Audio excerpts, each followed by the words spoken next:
Hey everyone, Kate here. Today's video is going to be all about parent-teacher conferences, how I prepare for them, how I stay sane during them, and a few tips that I have for you as well. So if that's something that you're interested in, then just keep watching.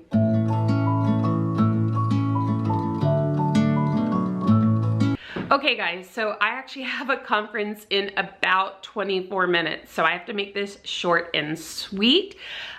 We have usually 2 conferences in the morning, then we teach until like half day schedule, and then we have conferences from 12:30 to 4, and we repeat this process for 4-ish days, more or less, and then on Friday we have a little bit less.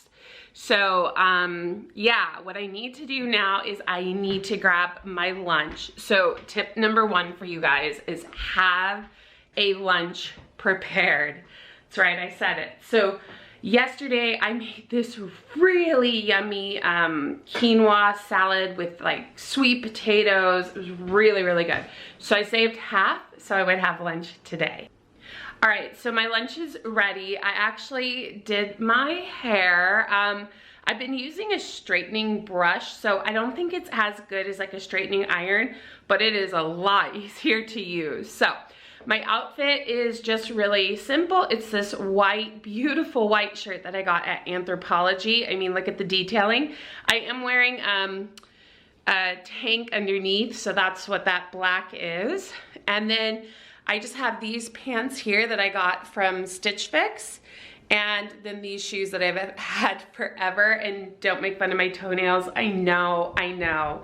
Anyway, I'm gonna wear this just in case I get cold, and I will talk to you guys later because I have to get to work or I'm gonna be late for this conference. So, okay. I will see you guys in a little bit. So we are now in my classroom, and I've got just about 9 minutes-ish before my first conference. I have 2 this morning, and so normally what I do is I will grab these 2 file boxes that I have, and in that I house all of my students' assessments, writing pieces, things like this.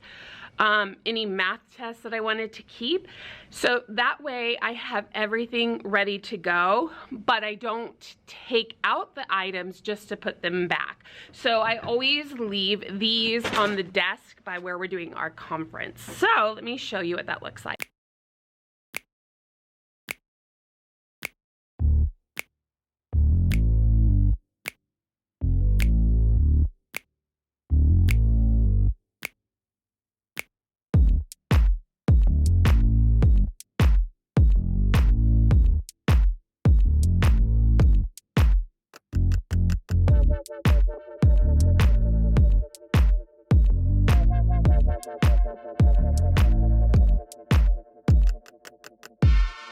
Okay, so we've got our files there. We have our computer, which I still need to pull up the grade books, but I always also have mints handy because it's a lot of talking and my breath can get hot. So have that ready to go. And the final thing that I do to prepare for conferences is I have a glass of water ready. So at this point, I do need to say that I'll see you guys later. Okay, so my kids are now at recess. Our internet is not working, so I am on my phone, and I just wanted to look to see how many conferences we have. So typically what we do is we create this conference sign up with all of the different times. We do it on Google Docs, and then we send it to all the parents. And then of course, you know, a lot of parents still need access. They have to request for access, so we have to share with them. And basically on there, we tell the parents exactly the times that are available. And this year we decided to do something slightly different. So last year we tried to talk about everything, and we constantly were going over about English language arts, German language arts, and then we both talk about math together.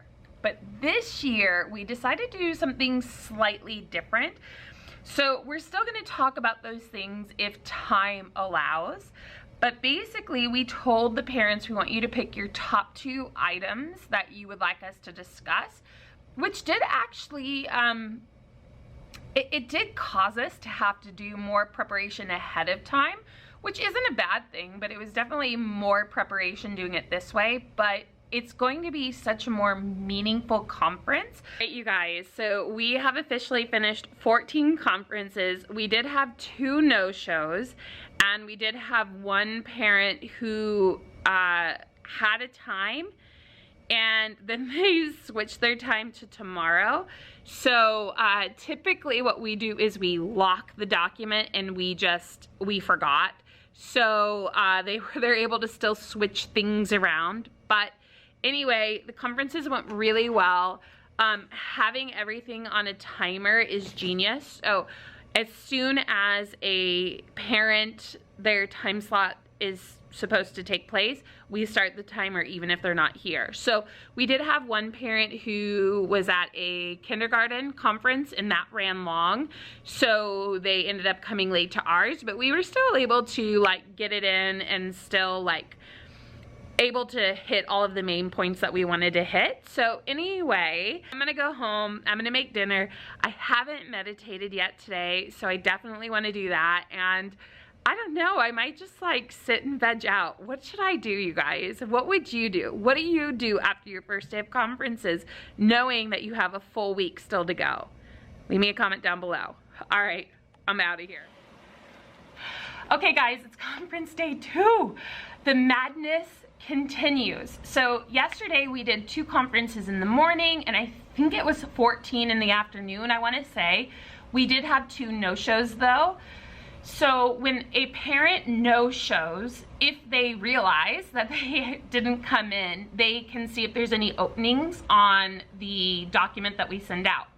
Because we have 55, there's usually not any openings unless somebody doesn't sign up. So it is possible that those 2 no-shows may come later in the week. We do have some openings still, but I really don't know. Now, the craziness about today is this. Our SPED department, they booked an IEP for the morning. Now, this is an issue because we have 55 kids, so we don't have extra time for meetings that are not conferences during this week. So that's something that I probably need to talk to them about. But for us, we ended up having to say, okay, well, my teaching partner will go to the IEP and I'll run the 2 conferences. That meant that my teaching partner had to prepare everything to hand to me to discuss with the parents. And because I've heard her talk about all those things yesterday, I kind of knew what she would want to say. So I was able to do that. But it was really kind of stressful for us because, you know, we both want to be at the IEP or we both want to be at the conferences, but we couldn't both be there because of time. So that was the craziness. After school, we start about 12:45 and we're gonna go until 4. So it's a really, really long day. And here in San Diego, they've been talking about how there's gonna be flash floods around 4 o'clock when we leave. So wish us luck that it doesn't rain, and that if it does rain, it doesn't rain until we get home, and that it stops before conferences tomorrow, because there's nothing wrong, there's nothing worse than having the kids cooped up all day and you have to do conferences. So I do have to get the kids from lunch now, but before I do, I wanted to show you my outfit. I'm trying really hard to remain comfortable, but wearing my best shirts this week. So this shirt I got at Anthropologie. Isn't it so cute? You guys, look at it. And it's like nice and flowy. I think it looks really good on me. I'm feeling very fall in it. And then I've got like this. I always wear a tank underneath, so no skin shows. I'm not really that modest, but you know, I teach elementary. Then I have my jeans from Stitch Fix and some really old shoes. Don't twirl my toenails. I know that they need to be painted. So that is conference day 2, how it's gonna feel. And yeah, we're going through them. We're getting there. Anyway, if you have any like tips or you are curious about conferences or anything so far, and it hasn't been answered at this point in the video, you can leave a comment down below, or you can wait till the end because I potentially could answer that. Or if you just want to tell me like your highlights. I know people want to always say like their frustrations, and of course that's up to you if you want to leave it, but I would love to know your highlights. What has been like your favorite part of conference? Because it's so easy to like focus on how stressful it is, and so like what is going well. Yeah, I'll see you guys My brain is fried, you guys. Everything's disheveled. My hair, my scarf, my jeans are budgie. I wore Ugg boots. I'm just, my brain is done. My brain is done. I, at this point, don't know how I'm functioning. If you think this is a helpful vlog in any way, or you just want to help me out, share, share, share. Okay, with that said, oh, are you subscribed? Did you hit the bell? Don't forget. For the happy dance, because you know what? I finished 53 out of 55 conferences. We had 2 no-shows, so is what it is. I'm so beyond happy because this means that I get to be done for the next week or so. I get time to rejuvenate, to relax and recover, which I think all teachers can kind of understand that, right? So anyway, that was parent-teacher conferences. I'd love to know from you now how yours went. How do you feel? What would you do differently? When I finish out this vlog, what would we do? Oh, I know what we would do differently. Okay. So for us, one thing that we realized after is we forgot to lock the sheet so that parents couldn't make changes like midweek.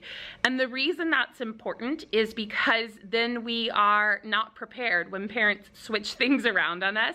We're not as prepared as we want to be. And no teacher out there, like, come on, you know, no teacher out there wants to feel like, you know, that they're not prepared for a conference. So that is tip number 1 that we are changing for next year. Because, like, you gotta reflect, right? If you want to become better, you gotta reflect.